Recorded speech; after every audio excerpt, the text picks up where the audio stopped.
the largest crowd they've had here, and it's just an honor. You know, there is something going on that's been amazing. I talk about the silent majority, a term that you haven't heard for a long time, because we have not been heard for a long time, but we're being heard now, big league, big league.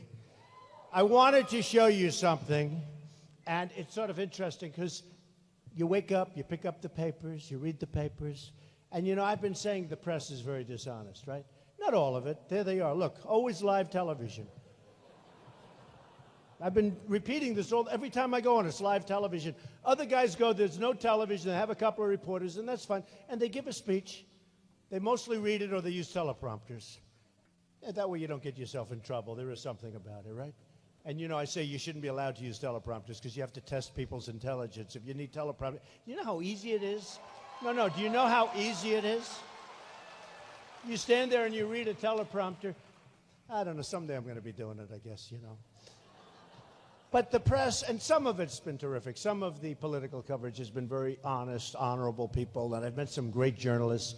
But some is so dishonest, a big chunk of it, 50, 60%. That's a pretty big chunk. So I wake up this morning, and New York Times. And I love the New York Times. It's great.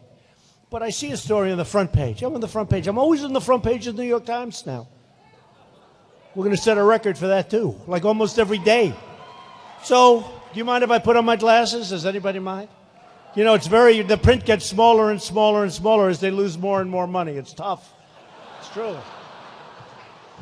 Remember how big, do you remember how big those pages used to be?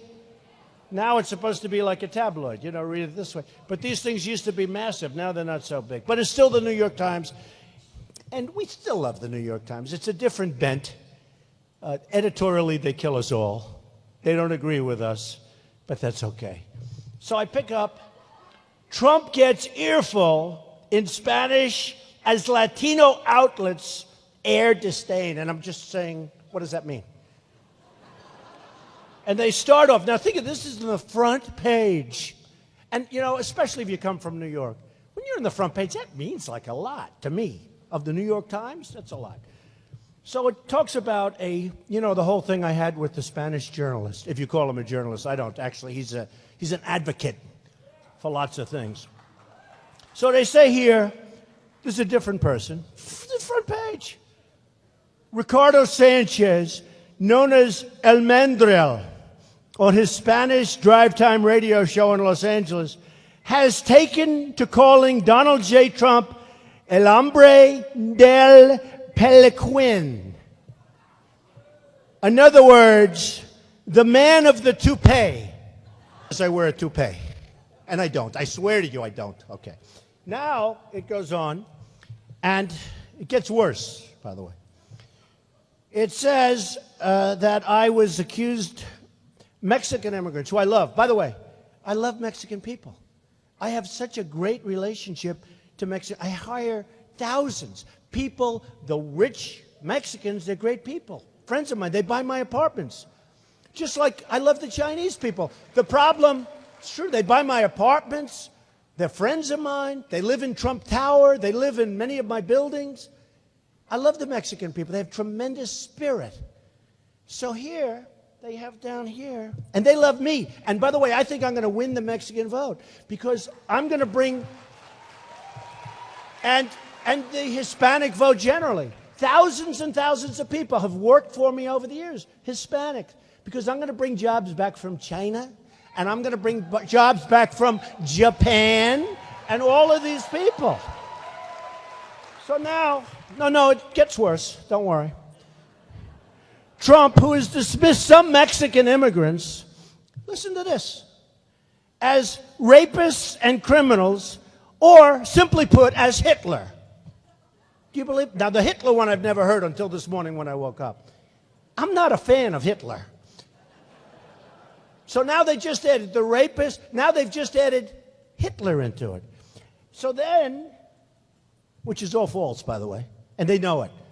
And by the way, the Hispanics that are in the country legally, they love me. They're saying, we don't want people pouring through the border. We don't want that, Mr. Trump. We have a great relationship. So now they talk about this gentleman, Mr. Trump, Spanish language news media. He announced his candidacy in June, boiled over on Tuesday at a news conference in Iowa, which was an amazing event. You know, I made my best speech the other night in Iowa. And it was live on all the networks, but nobody talked about it because I had this guy getting up and ranting and raving like a lunatic, and that was all they covered. They didn't cover my speech. It was the best speech I've ever made. That's my opinion. It's true. They kept covering this maniac. In Iowa, when the candidate, that's me, erupted. When I erupted. I never erupted. He erupted. Front page, New York Times. When the candidate erupted at Jorge Ramos, the main news anchor at Univision, who, by the way, I'm suing for $500 million. No, I'm suing them. They broke a contract. You know, I'm really good at contracts. If you're a golfer, you know what a +5 is? That's really good. That's like Tiger or Jack in their prime. +5. I'm +5 at contracts. Okay, so I'm suing them. They're not happy. When he tried to ask a question without being called on. So they have me erupting. All I was doing is standing there saying, no, because CBS was asking a question at the time. The room was packed. It was absolutely packed.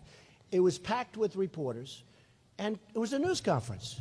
So I'm standing there, and I'm saying, okay, go ahead, go ahead. Then all of a sudden, this guy gets up, starts screaming at the top of his lungs, and it was unfair to the other reporters, and most of them have reported that. And I said, listen, you're going to have to stop, because I haven't called on you yet. And he wouldn't stop, and it wasn't questions. He was making statements. You all saw it. The problem is the media doesn't cover it that way.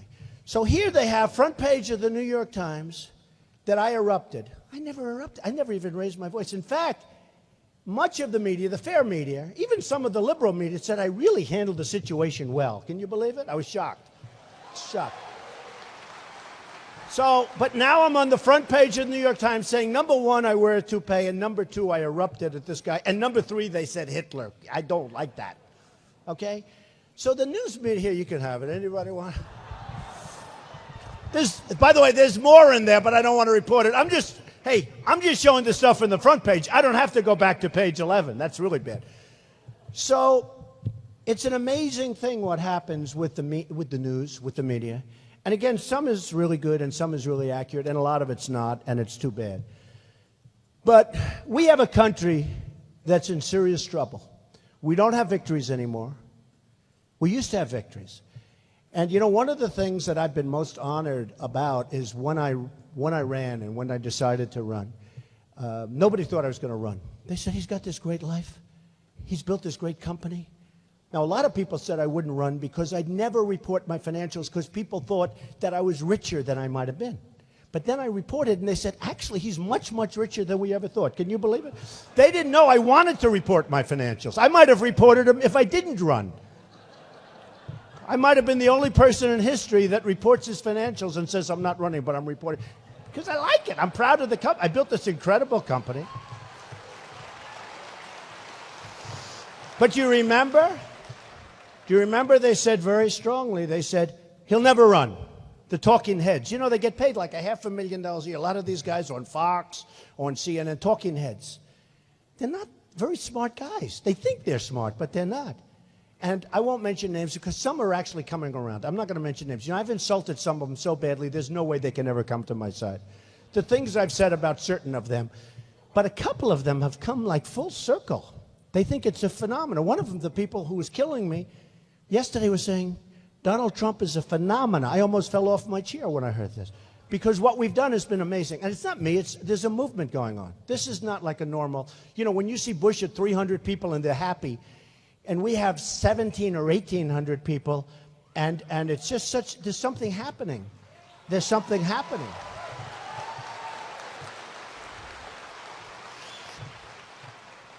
And one of the things that are happening is that we just are tired of politicians who are all talk, no action, don't get anything done, don't know what they're doing other than getting reelected, and people are tired of it. They're tired of low-energy people. You know, I don't know if you saw, in the same day, Hillary, who I think has got very big problems, by the way, Very big problems. I think she's got bigger problems than whether or not she's going to run, but we'll find out. We'll find out.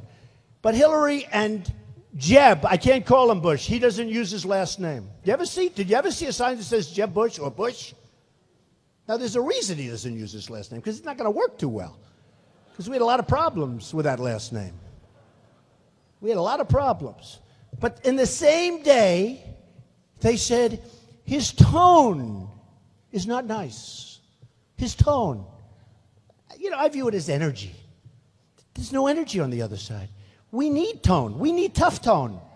We need it. I mean, you know, I use this analogy. They said, I don't like his tone.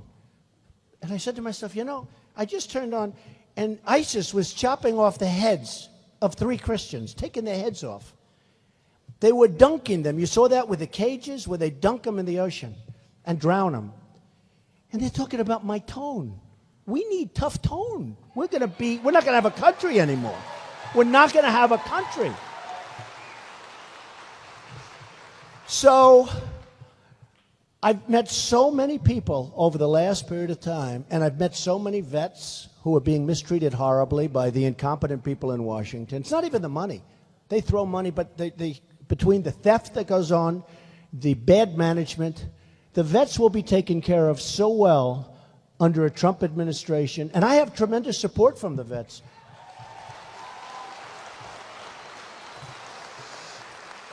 They actually did a poll where it was Donald Trump to the vets, Donald Trump against a very well-known senator. Who do you like better?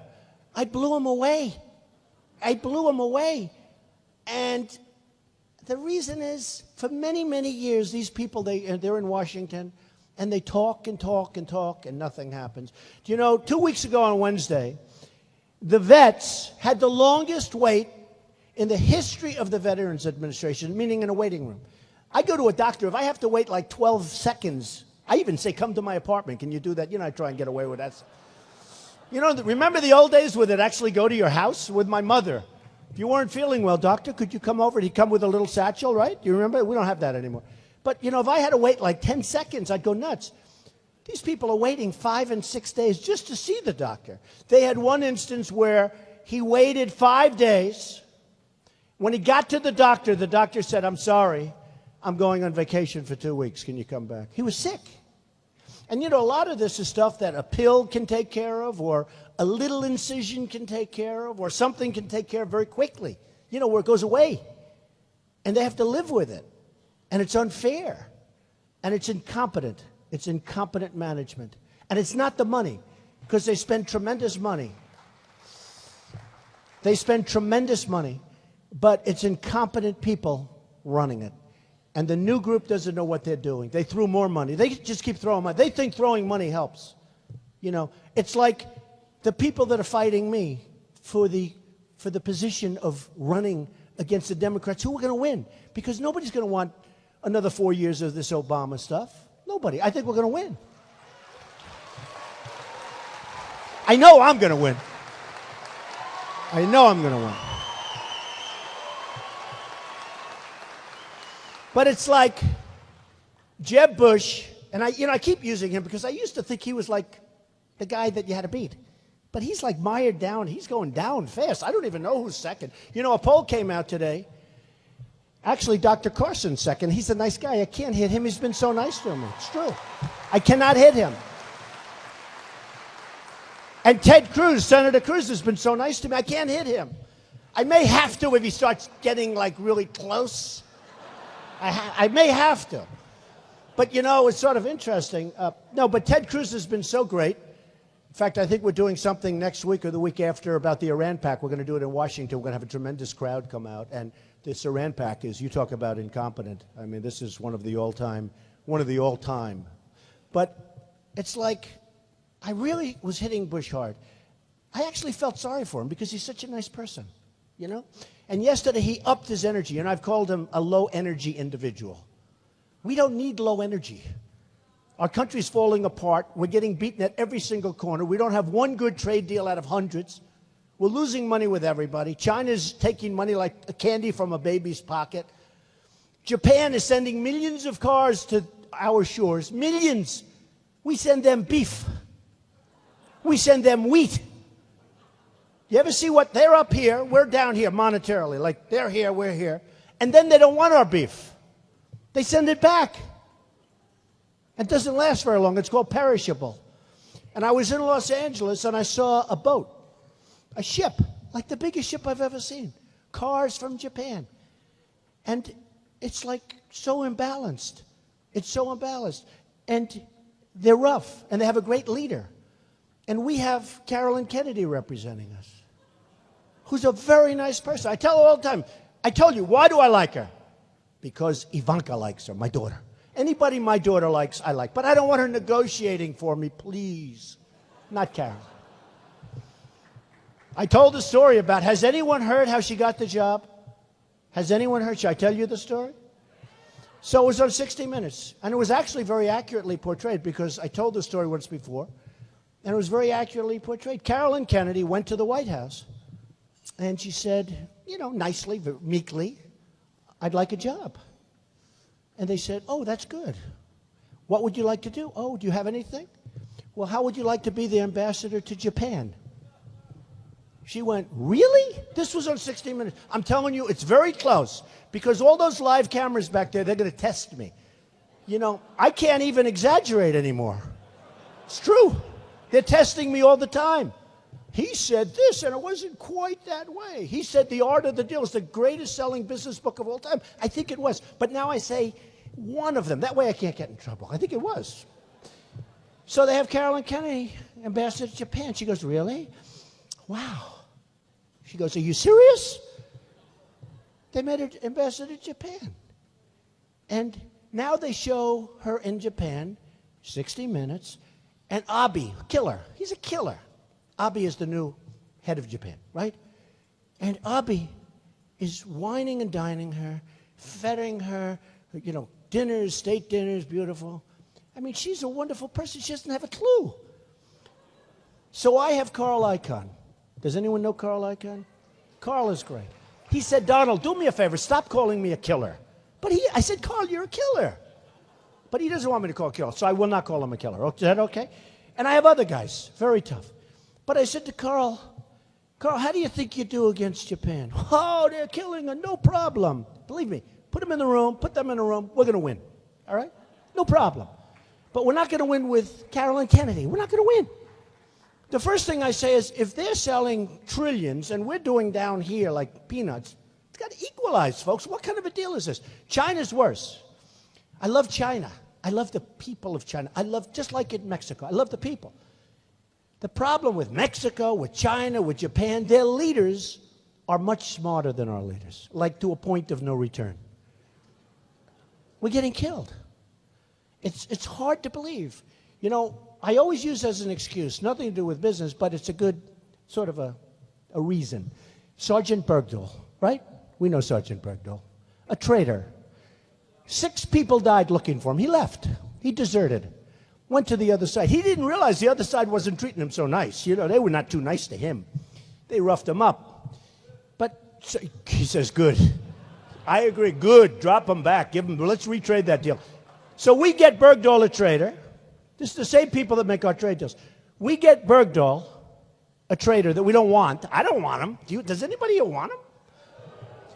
And they knew that he was a traitor because they had a general and a colonel interviewing the guys and the people that were with him. So they knew he left. It wasn't like, oh, they found out later. They knew before the deal was made. So we get a traitor named Bergdahl. 6 people died trying to find him. We get him. They get 5 killers that they've wanted for 10 years. They were released, and now they're on the battlefield trying to kill everybody, including us. This is the kind of deals we make. Now, you tell me what's going on with our thinking, what's going on with our country. We're not going to have a country soon. So we're going to have, if I win, the greatest people in the world. And I know them all. You know, I come from New York. I really deal like at this really high level. I built this incredible company. They said, income over $400 million a year. Do you believe that? What the hell do I want money for? They said, oh, do you think he'll want to raise money for his campaign? What the hell do I need money for? It's ridiculous. I never thought I was going to make this kind of money. No, I never thought I was going to make. No, it's true. They have a line called income, and I think it says between like $350 and $600 million a year. I said, well, that's a lot of money. I didn't even know I made that much money. That's a lot of money. I said to my accountant people, they said, yeah, you do really well, Mr. Trump. But you know, when I see these guys raising money, and I was the king, nobody was better than me. Don't forget, when I'm sort of an outsider now because I ran, because I'm not supposed to be running. It's supposed to be these politicians. They run professionally. They're professional runners. They run. They lose. They win. They keep running. They run. Oh, who cares? With us, it takes guts. You know, business people, it takes guts to run for office. It takes guts. A lot of people said, you'll never run. Everybody was saying, I'll never run. But with a guy like Bush, and by the way, when I did run, I just said, look, I'm going to do it. I just saw such stupid things. You turn on, you read the papers, you see, oh, how could this be happening? It's so easy. It's so easy. We're so stupid. How could it be happening? And I told my wife, I'm just going to do it. And you know what I did the morning that I announced, which was a great announcement, because I brought up illegal immigration, and I got killed for 2 weeks. They wouldn't even be talking about immigration had I not made that statement. It's true. It's true. You wouldn't be talking about it. So true. And it's far worse than what I thought. And, oh, did I get killed? Rush Limbaugh said, I have never seen a human being receive more incoming. I hadn't heard that. Incoming, meaning press. And I did. I was just being decimated.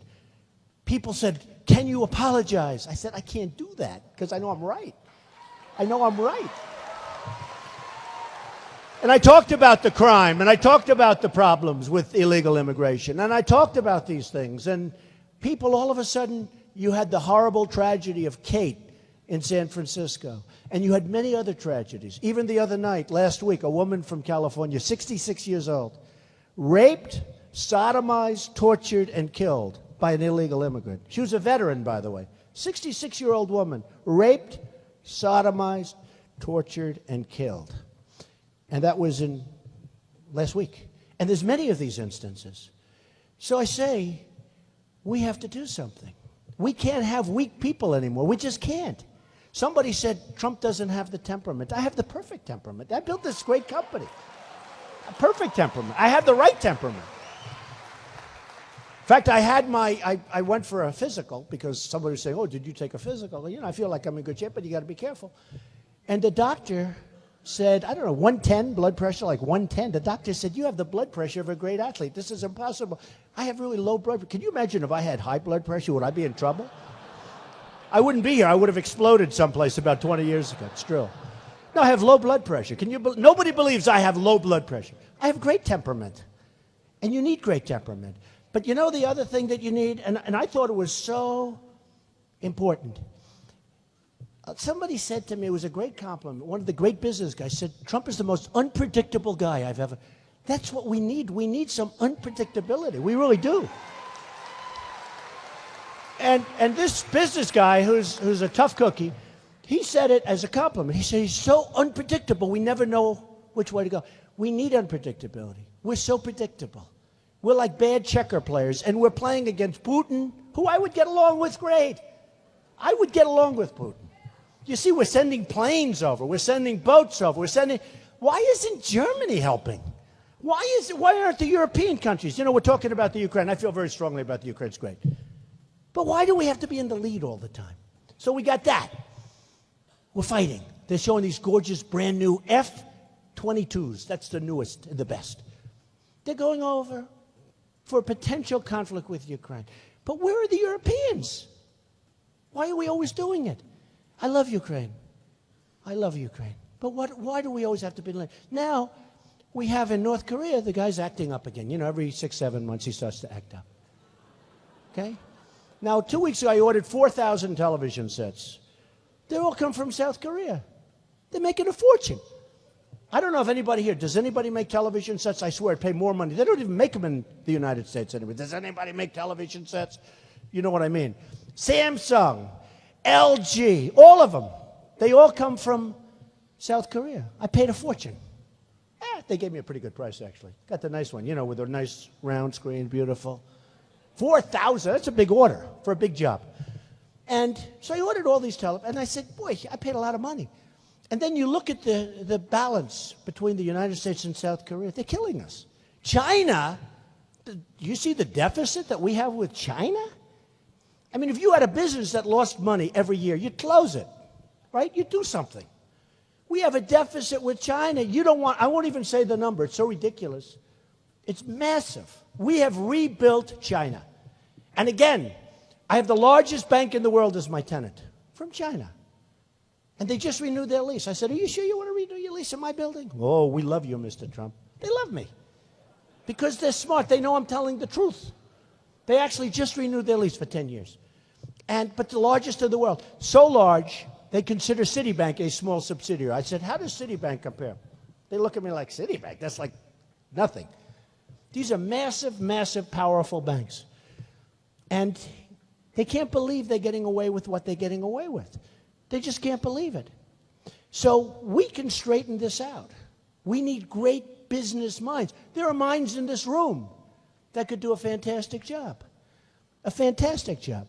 But when you look at what China has done, and I said it the other day, and I thought it was very good, the greatest theft in the history of the United States and perhaps the world.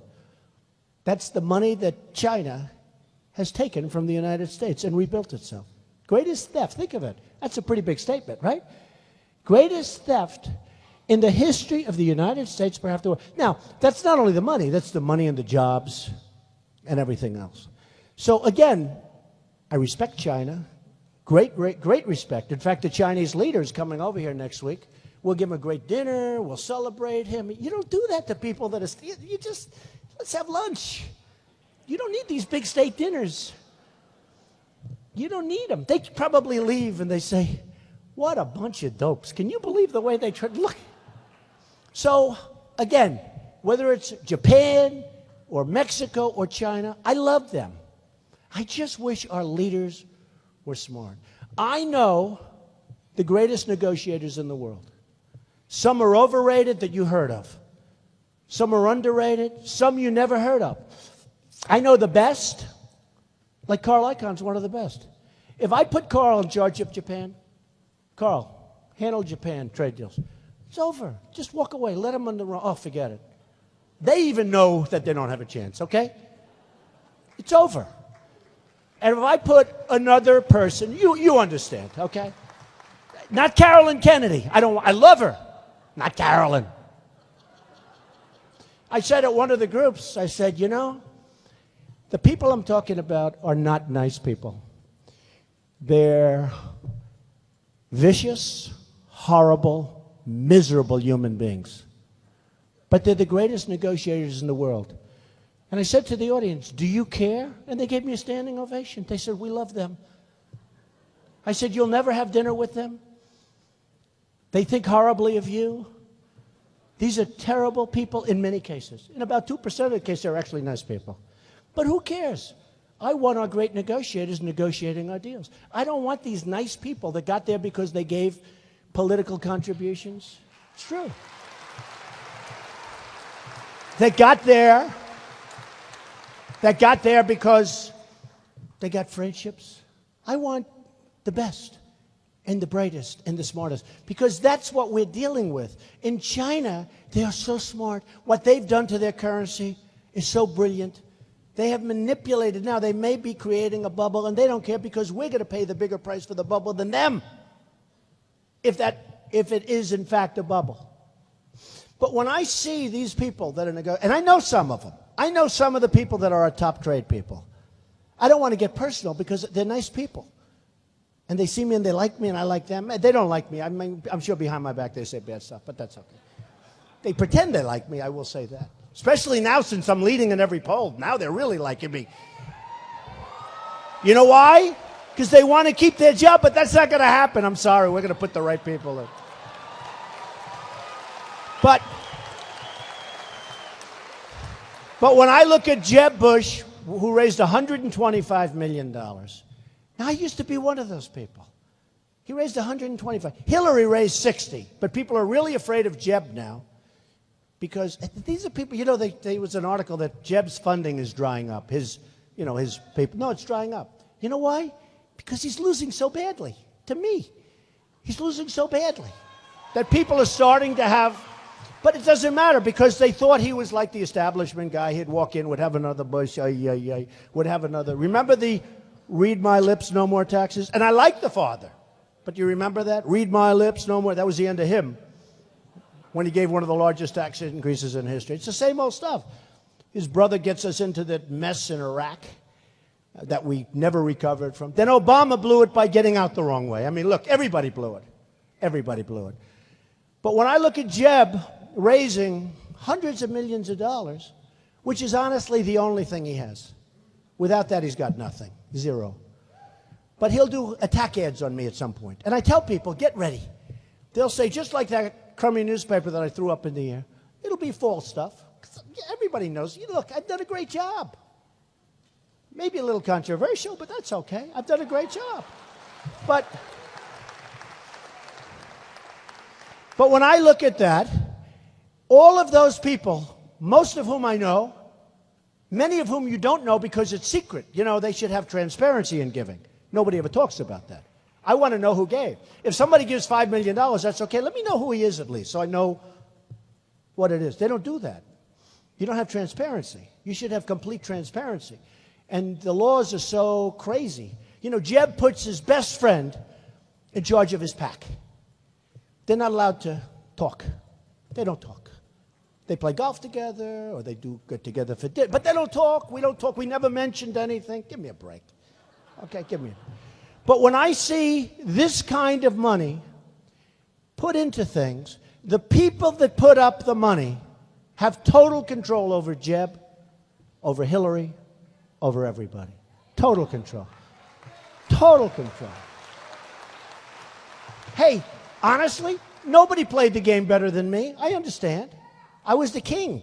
Nobody played it better than me, and it's not necessarily a good system for our country.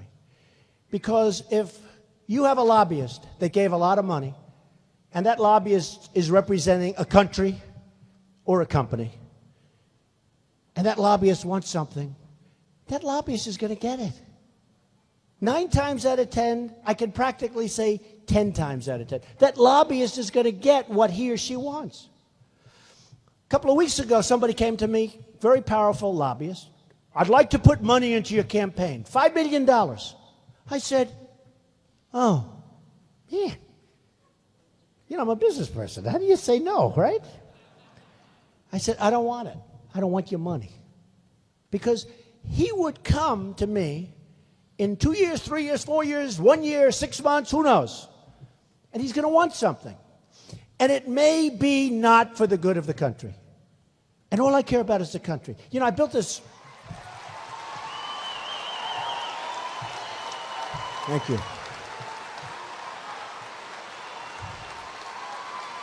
Thank you.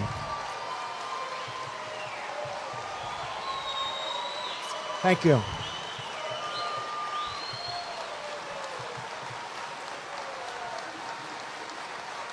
Thank you.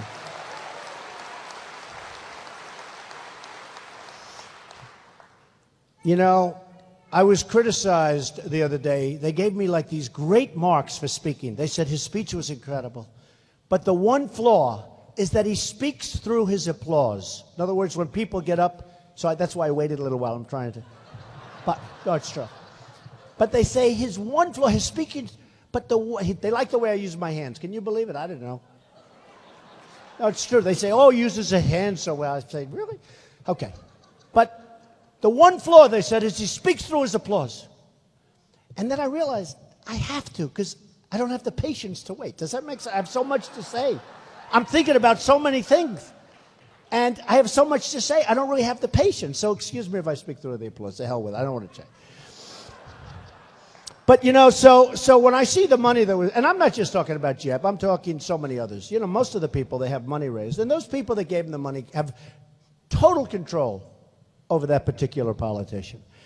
And one of the things that resonates, when I was in Alabama last week, we had 30,000 people. It was unbelievable. Unbelievable. I was in Iowa the other night. We had 4,000 people in a room that never had that many, and it was an amazing evening.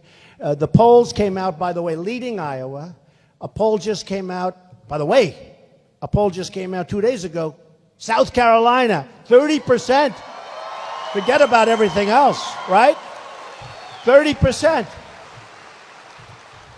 In New Hampshire, a great poll, Public Policy, just came out, 35%. I mean, the second place is so far back I won't even bother mentioning. And all of them, North Carolina, the state of Nevada, Florida. In Florida, I'm leading the governor and the senator by a lot. Can you believe that one? Now, I love Florida. But people said, this can't be right. This must be a mistake. And then another one, I'm leading by a lot. I'm way up. And they're here and here, which doesn't say much for them. Because how do you lose? If you're the governor or the senator and you're losing, that's not a good sign, right? Florida. But we're leading everything. And then today, Quinnipiac just came out. You saw it, 28%, more than double, much more than double, second place, which I think was at 12%. That's pretty good. But the reason is we have a message, and the message is, and essentially, we're not going to take it anymore. We're just not going to take it anymore.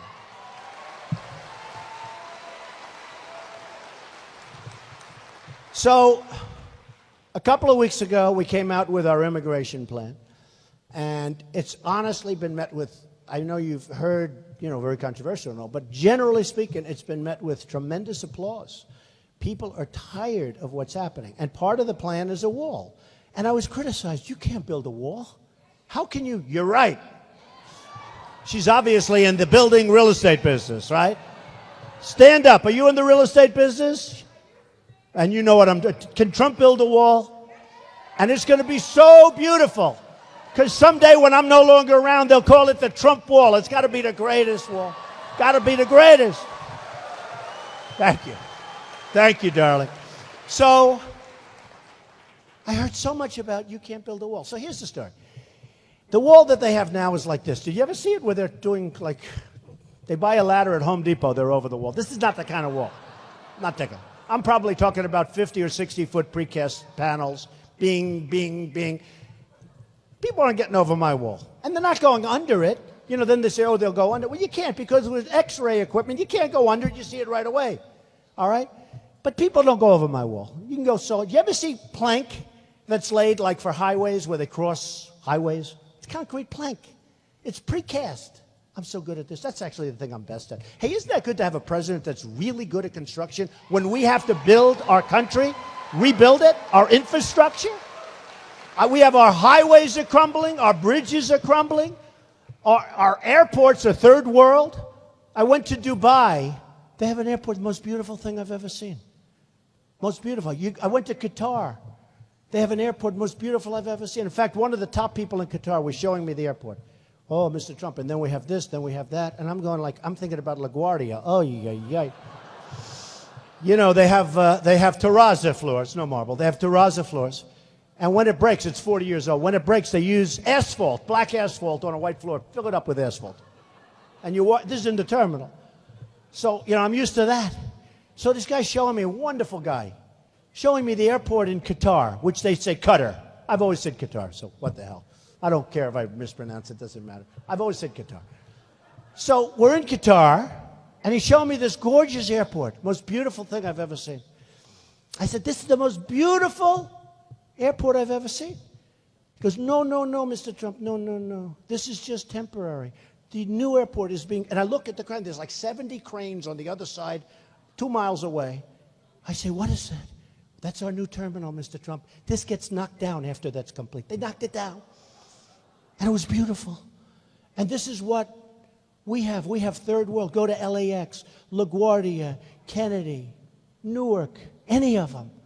We're like third world. And they're building things in Japan and in China. You've never seen anything like that. Parts of the Middle East that haven't blown up yet, by the way. Those parts that haven't blown up. So we have a chance to be truly great again. Truly great again. Truly great. I don't mean a little bit. Truly great again. We have a chance to be as good as ever, if not better, believe it or not. We have to take care of our people. We have to build up our military stronger than ever before so we don't have to use it. So we don't have to use it. I don't want to use it. Don't forget, I am the only candidate, and I'm the most militaristic person you're ever going to, worse than anybody in this room. But you got to use it right, or don't use it at all. Don't use it at all if we can. There's no fear factor. How about we send 2,300 Humvees, armor-plated, beautiful, the best in the world, to our allies in the Middle East, right? You heard about this one. I don't mean 23, I don't mean 2. I mean 2,300.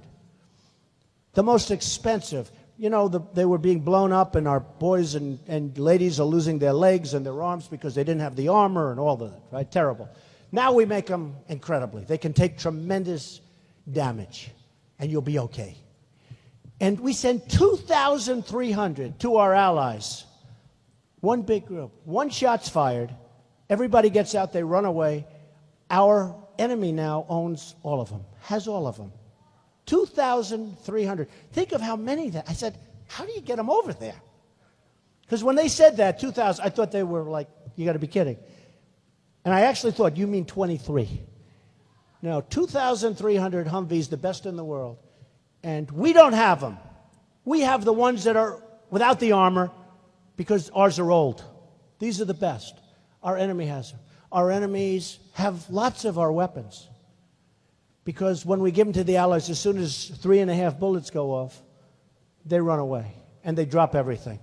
And they take their uniforms off and they do it. No, I'm just here. I love you very much. Okay? Because we're stupid. Because we're stupid. And that stuff isn't going to happen anymore. Not going to happen anymore.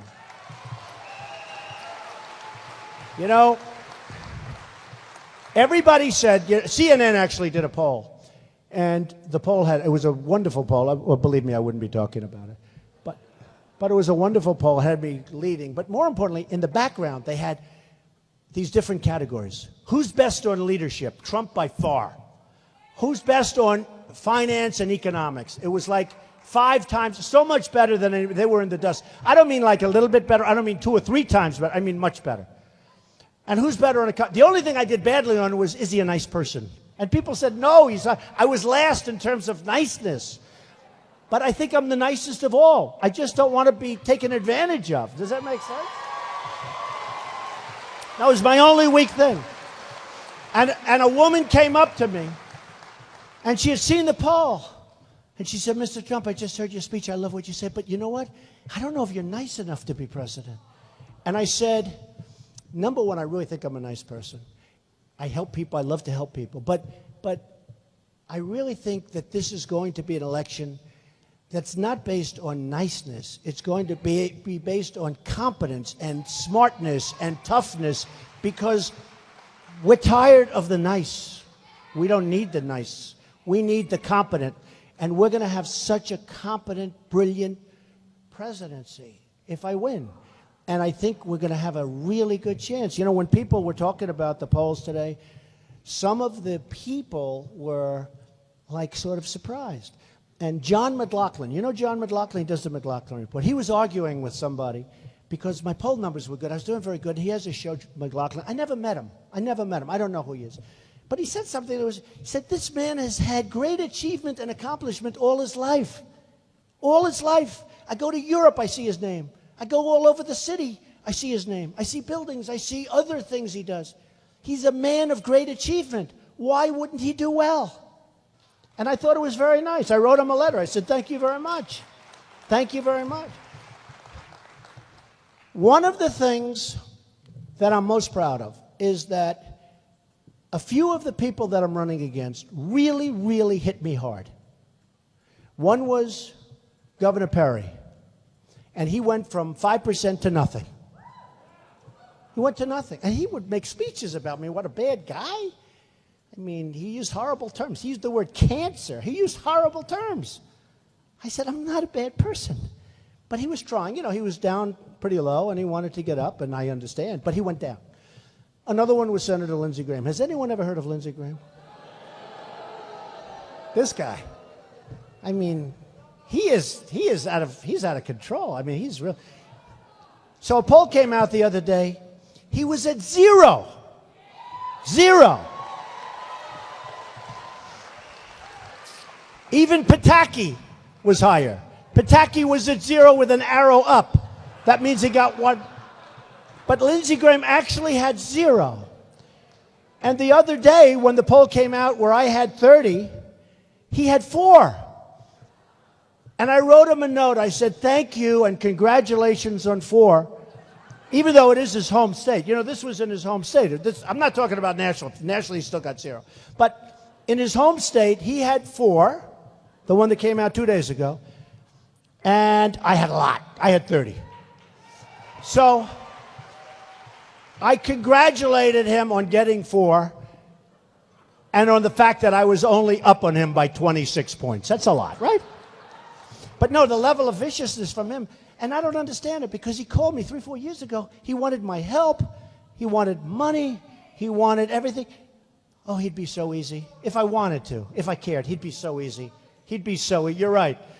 So I am telling you that there is a sense of spirit that I'm seeing in this country that's unbelievable. The people that I've met are incredible, whether it's New Hampshire or Iowa or South Carolina or California or New York, and people that one of the beautiful things on this poll, and they're shocked, they said he does great with the Tea Party. A lot of people, I love the Tea Party. I love the Tea Party. These are great people. They're great people. But he does great with the Tea Party, but he also does great with the moderates and the young and the old and the rich and the poor. He does great with everything. I even did great with the Democrats. Can you believe it? I did great with the Democrats. Because I have really an expression that's so important, and we've used it over and over again, and I actually went out and copyrighted it because people were using it that I'm running against. A couple of the people saw me make a speech. I got this huge standing ovation after I used this term, right? And I said, you know what? I have great lawyers. And I had this guy going, I got it copyrighted. Can you believe it? And the term is Make America Great Again. I got it copyrighted. Because they saw the response, and how simple is it? And it just shows about a politician. They can't even come up with their own terms. They have to copy you, right? There are other good terms I could come up with. But I just don't think it says, anything says it better than that. You know, I use an expression, the American dream. You know the American dream, right? The American dream is dead, but I'm going to make it bigger and better and stronger than ever before. I am going to do that. The American dream is in very, very big trouble, but I am going to make it bigger and better and stronger than ever before. And our military is going to be great. And the Iran deal, these people, we are going to make this company, we are going to make this, what? We are going to make this country so strong and so powerful and so wonderful, and you're going to be so proud of it. And you know, like the people that fought me, they seem to be gone. Well, when countries fight us without fighting, we're going to beat them. We're going to beat them at trade. We're going to have the best military. We're going to have the best of everything. We are going to be so proud. If I am president, you're going to be so proud of our country. You will be the happiest people. And I just want to thank the people of South Carolina have been incredible to me. From day one, from the first time I came here, they saw what was happening. And we are going to indeed make America great again, maybe better than ever before. And I just want to thank you all very much. This is a great honor, and thank you all very much. We're going to have a lot of fun doing it, too. Thank you very much. Thank you. Thank you. Thank you. Thank you, fellas. Thank you. Thank you very much.